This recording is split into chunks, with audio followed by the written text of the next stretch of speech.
Bismillahirrahmanirrahim. We start the chapter on O-Level Biology 5090, Microorganisms and Biotechnology. And this is the second video following the first one, in which we covered the main characteristics of the following groups, which is viruses, bacteria and fungi. Today we're going to discuss the role of microorganisms in decomposition. Now, the first heading is role of microorganisms in decomposition. And basically, we're going to talk about two microorganisms. One is bacteria and the other is fungi. Now, you see these bacteria and fungi present everywhere and anywhere. And whenever a dog dies or an animal dies or a plant dies or so leaves fall to the ground, well, they're decomposed. Well, how are they decomposed? Well, they're decomposed because they are bacteria and fungi in the air, and they are very readily available. They are abundantly available. So they will decompose anything, everywhere and anywhere. And these bacteria and fungi will respire. And they will respire and they will break down the inorganic, the organic components. They will break down the carbohydrates, the proteins and the fats which are present in the flesh of that animal, or in the leaves of a tree, or in the trunk of a tree, or in the roots of a tree. So decomposition is going to really actually degrade the large molecules into smaller ones, and then those will be returned to the soil. And then of course, like the nitrates will be returned from the proteins, the phosphates will be returned from the DNA, the magnesium will be returned from the chlorophyll, which will be degraded. So all this will return to the soil, and then of course new plants will grow and will use up all those nitrates, phosphates, sulfates. Now, if you look at these decomposing apples, now look at them, how their shapes and their all this is changing, how they're shriveling up. Because basically bacteria and fungi present in the air are decomposing it, and this is one of the biggest sad parts of it, is because we blame bacteria for a lot of evils, but the only bacteria which I blame them for the evil is that they decompose our food. So food, if it stays outside, food like fruit and vegetables, if they stay outside and they don't, you don't put them in the fridge, then they will rot or they will decompose. So when they rot, of course you lose out. Like you've left some apples outside and they're now rotting, so you're not going to eat them anymore, you're just going to throw them away.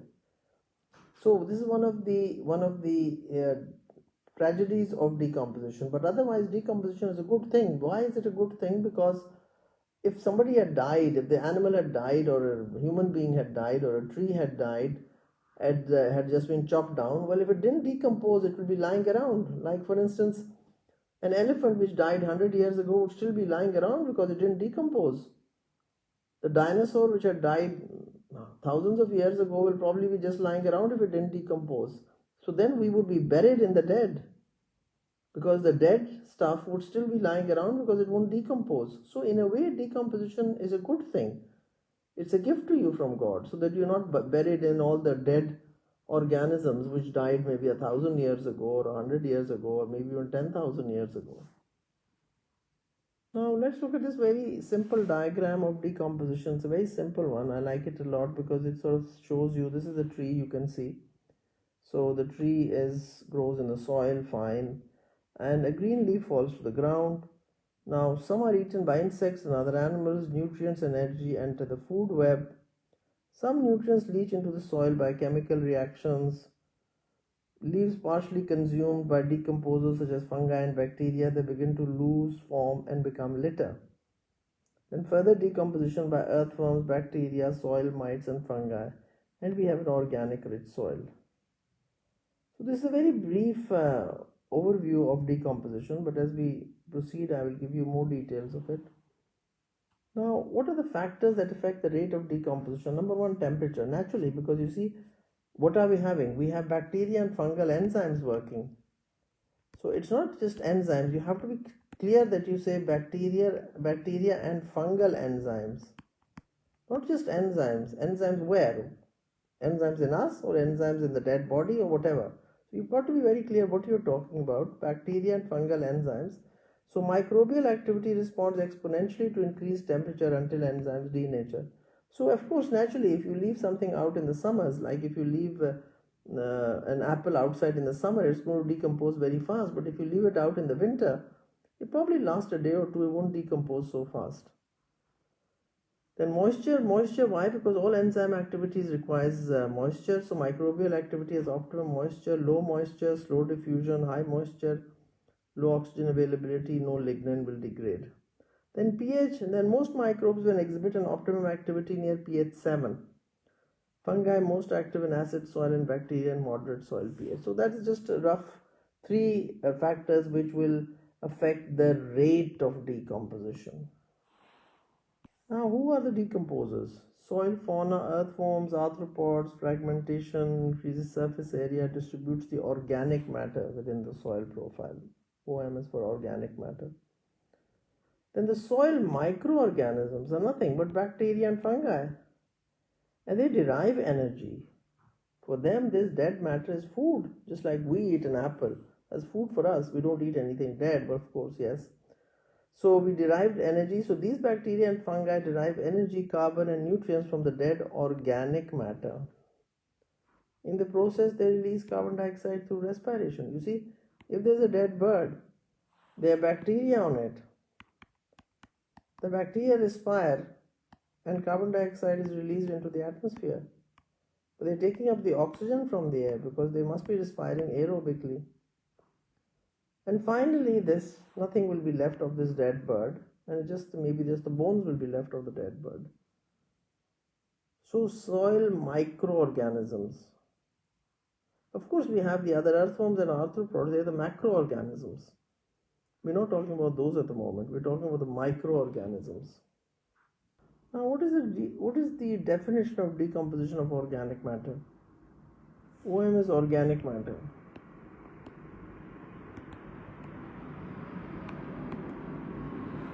Breakdown of dead plant and animal material and release of the inorganic nutrients. Decomposition is a biological process that includes the physical breakdown and the biochemical transformation of complex organic molecules of dead material into simpler organic and inorganic molecules. So basically, the protein is going to be digested to amino acid, and the amino acids are going to be used by these bacteria and fungi to grow for growth. Now, the basic essence of decomposition is that the bacteria and fungi, the bacteria is going to produce an enzyme. This enzyme is going to be thrown out. This enzyme could be amylase. If it's amylase, it's going to decompose this piece of bread or this piece of potato. So the starch is going to be converted to maltose. This maltose will be converted to glucose, and the glucose will be used up by the bacteria. So look how I've given you. I've said release enzymes. Extracellular digestion takes place outside the bacteria, extracellular. And the products of digestion, maltose or glucose, will be absorbed by the bacteria and the fungi. And the bacteria and the fungi respire and they will reproduce. And of course, when they respire, they will produce carbon dioxide and they will reproduce, so their numbers will increase. And this is what we want. We want bacteria and fungus readily available everywhere, so that wherever a bird dies or a tree is chopped down or the leaves fall to the ground, they are very readily decomposed. And all the nutrients are returned to the soil, and some of them are used by the bacteria and the fungi to respire and reproduce. So decomposition and the role of microorganisms. This is the B part of the syllabus which we've just covered. Now the next part of the syllabus is explain the role of yeast in the production of bread and alcohol. Now if you look at bread, what do we do in bread? What is it? Basically, what do we use? We use flour. Flour is the atta, or which we make roti out of it. So flour is the bulking ingredient of bread. It forms the structure of the product. It actually contains gluten, and gluten forms an elastic, stretchy dough. Now yeast is actually the raising agent. Raising agent means it's going to add some gas to it, so that the dough rises.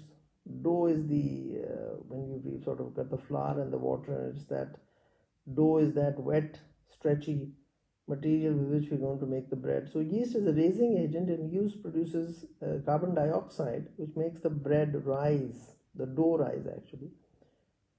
and correct conditions are needed for growth of food, warmth, time. So, and that is what we need to understand how we're going to make this bread. Now let's look at the bread making process. First of all is the mixing. Mixing has two functions: to evenly distribute the various ingredients and allow the development of a protein gluten network to give the best bread possible. Once the bread is mixed, it is then left to rise, and that is called fermentation. Why? Because the yeast is going to ferment and produce carbon dioxide. So once the bread is mixed, it is then left to rise or ferment, and any large gas holes that may have formed during rising are released by kneading. Kneading means you just sort of crush the dough again, then molding the dough into a desired loaf shape. And then during the final rising, the loaf fills with more bubbles of gas. And once this has proceeded far enough, they are transferred to the oven for baking. The loaf is then placed in a preheated oven to bake. Such a high heat will kill the yeast, thus stopping its process of rising and growth. The whole loaf is cooled to about 35 degrees before slicing, and wrapping can occur without damaging the loaf. So bread is flour and yeast and water is mixed to make a dough, and then this dough is allowed to kept in a warm place because we want the yeast to work on it. We want the yeast enzymes to be working on it, to be respiring. The yeast respires anaerobically, produces carbon dioxide and ethanol. But the ethanol is not going to remain in the bread, it's actually going to evaporate when you bake the bread. So don't think when you're eating bread you're having some ethanol in it. So there's no ethanol in it because that ethanol, whatever, is a very tiny amount, and that has evaporated when you have baked the bread. We come to discuss brewing, and let's discuss making beer. Now in this, of course, again we are going to be using fermenting it, and we are again going to be using yeast. So barley seeds are allowed to germinate by soaking them in warm water. This is called malting. The germinating barley seeds break down their carbohydrate stores, releasing the sugars. After a couple of days, the barley seeds are gently roasted, which kills them. The dead seeds are put into a fermenter with yeast. The yeast uses the sugar for anaerobic respiration and produces the ethanol, which is present in beer. So, seeds crushed, added yeast ferments it, and because here we want the ethanol. In the bread we wanted the carbon dioxide to make the dough rise. Here we need the ethanol because basically we are having this because to get a alcoholic drink. Then the third which we need to discuss is, it says in your syllabus, role of the bacteria in yogurt and cheese production. So in yogurt what we do is we actually take milk, another fermented milk product which is made through bacterial fermentation of milk. The bacteria used in the production of yogurt is called yogurt cultures. So you see this bacteria uses bacterial culture. The lactose in the milk is turned into lactic acid. There's lactose, so normal milk sugar is turned into lactic acid by the fermentation, and this gives this yogurt its sour taste. And some of the probiotic strains it contains are lactobacillus, and you just don't have to know so many names of it, the streptococcus thermophilus. Now this is a very good simple step-by-step description of how to make yogurt. Microbes are used. Milk can be turned into yogurt with the help of a certain kind of bacteria. Milk is first pasteurized. Why? Because we want to heat it to kill any other bacteria which might be present in it. And pasteurized means heating it to a very high grade of temperature. Then lactobacillus bacteria is added to milk at an optimum temperature of 40 degrees Celsius. Now after boiling you need to cool the milk then. Then the bacteria respire anaerobically without the presence of oxygen, and they convert lactose into lactic acid, which lowers the pH of the milk. This low pH coagulates the milk. Coagulate means it makes it into a solid, like we say it coagulates blood. Blood coagulates when it comes out of the body. If you hurt yourself and you start bleeding, well, it will coagulate, it will become solid. So the fact that this low pH makes the milk, coagulates it, converting it into yogurt. You see, milk is very runny, it's watery, but yogurt is thick. It's not actually solid, but it's semi-solid. So it is not as liquidy as milk. So yogurt becomes more thicker and becomes a more creamy and thicker consistency. So this is how we make yogurt, and in this we've added the bacteria. So if you put, usually at home when we make yogurt, we just take some previous yogurt that we had made and put a teaspoon, a tablespoon of that, which contains actually bacteria. So you take the milk, you boil the milk, you cool it, and then you add this tablespoon of the yesterday's or the day before yesterday's yogurt, which has been lying in the fridge. You take it out, you warm the milk, you first boil it, then cool it, you keep the milk warm, and then you add this tablespoon of yogurt and leave it for 3 to 4 hours, and then your yogurt is all set and done. Another quick recap: yeast, fermentation, alcohol, carbon dioxide. Ethanol can be used in wine and beer production, and carbon dioxide release causes the dough to rise, and this is what we use in bread. So these are the, in both we're using yeast, but in one we want the ethanol, in the other we want the carbon dioxide. So please be please be very clear about this. In bread we need the carbon dioxide, in the beer or the wine we need the ethanol. Now the fourth one is cheese making. And in cheese we do a slightly different procedure. We do is, we, as with the yogurt, we start with cow's milk, but we can also use goat's or sheep's milk. And souring normally using added cultured bacteria. So we, like the yogurt, we add bacteria to it, but then we add a coagulant such as rennet. This rennet is added, and this leads to solid curds and the liquid whey. Liquid is the watery whey. Little Miss Muffet sat on her tuffet eating her curds and whey. This was the curds and whey. Of course, you all say curds and whey, but that was not what you were taught. So curds and whey. Whey is the very liquidy, the lassi, the watery part which is removed. The curds is the semi-solid, which is of course going to be, so we're going to remove this liquid part, and the curd is salted, molded and pressed and dried and pressed to give this sort of a texture which you can see here, which is a very solid texture. Because what have you done is you remove the watery whey, W-H-E-Y, whey, and now you've got the solid curds which you've compressed, dried, and now it's given this solid shape. So in cheese, basically we're adding the bacteria, and we're adding another thing which is called rennet, which is a coagulant, and this of course contains enzymes taken from cow's stomach, rennet. So this rennet is used to solidify the curds, and you remove the liquid whey. This is a cheese making factory where all this cheese being made in huge bulks, and you can see how it's being cut and it's going to be mixed. So just a little diagram to let you see how cheese is made usually. Now we come to the topic of a fermenter. Now basically, what is a fermenter? A fermenter is a large tank in which we're going to grow microorganisms. We are going to grow microorganisms. So what does it have? It has a number of things in it. Number one, temperature and pH monitors. Then it has an exhaust for the carbon dioxide to escape. Then you can see there's a cooling water in and a cooling water out. This is a water jacket for circulating cooling water to remove the heat generated by the metabolic activity of the microorganisms. Like you have too many people in a room, the room becomes very stuffy and hot. So similarly, this has millions of microorganisms in it, and they're all respiring, and there's a lot of heat being generated. So we have a cooling jacket. And then you have the sampling tube, you have a sterilized nutrient solution inoculated with pure culture of the microorganisms. So you have the microorganisms inside, and you have the nutrient solution being poured into it. There is a stainless steel vat with smooth inner surfaces which allow for easy steam cleaning and prevents microbes being trapped and corrosion of the surfaces. Then the products what you want is going to be coming out of here. Then there's a sparger for forcing air into the medium. Then we have the impellers or the stirrers for mixing the microorganisms and the nutrients and distributing the heat.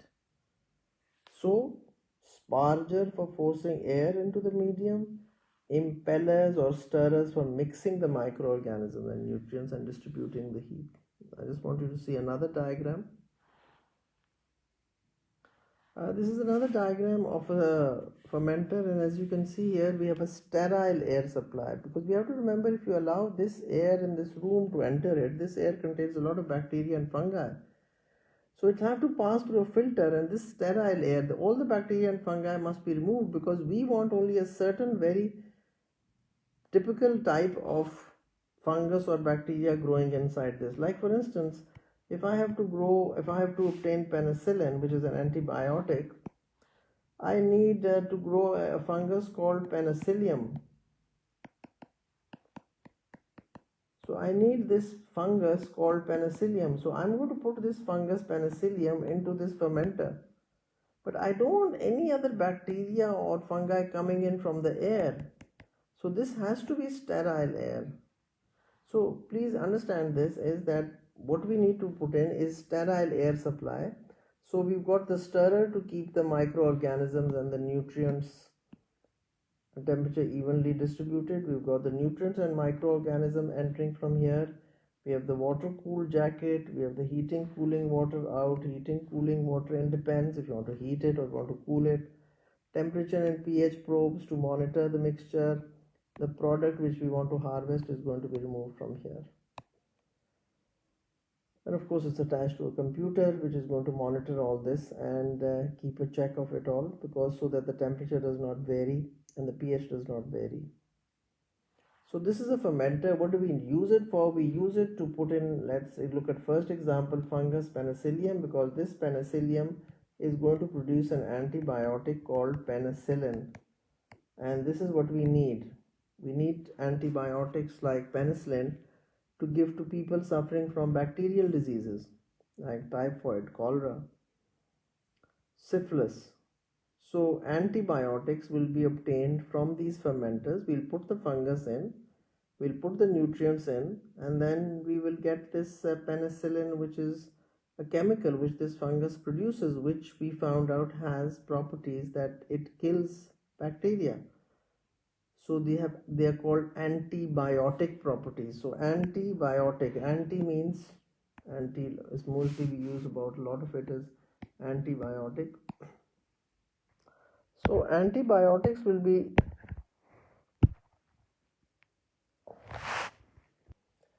antibiotics will be used are used usually to only against bacterial diseases. Please remember, they do not kill viruses, they only kill bacteria. So antibiotics obtained in this way using a fermenter will be then used to treat bacterial infections. Now the last topic which we need to discuss is what is a single cell protein. Now single cell proteins, usually when we eat proteins, if I say okay, let's have some protein in our diet, we will be talking of chicken, fish, mutton or beef. Now these are all multicellular. Now chicken is a multicellular organism. Fish, mutton is from sheep or goat, and beef is from cow. So all these organisms are multicellular. But if we can obtain proteins using bacteria, like we need to grow bacteria and yeast and then just harvest it and then use it to make some sort of maybe burger patties. So you can have a bacteria burger tomorrow, or you can have a yeast burger tomorrow. So if we grow these single cells, they're very easy to grow. Number one, they don't need a lot of space, they don't need a lot of food. You can give them any waste material which is not even very expensive. So you can have a lot of bacteria growing, you can have a lot of yeast growing, and these can of course be used to solve the problem of the protein shortage. Now at the moment we haven't used it for human consumption, but we have used it for animal feed. And in animal feed we do use these microorganisms to give us the protein, because you see, if we are going to use fish, then it was overfishing and we are decreasing the fish populations all over the world, and all these animals require a lot of wastage of fuel, is energy is wasted in them. So if we could somehow resolve this and just have single cell protein. Single cell means that you obtain it from organisms which are unicellular, and bacteria are unicellular, and yeast is unicellular. So if we can grow these and then use them as food for either humans or for animals, So this would solve the problem of the world protein shortage.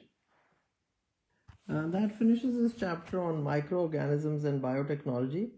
Please do the past paper questions and see if you have any problems, and let me know if there are any problems. And thank you for now.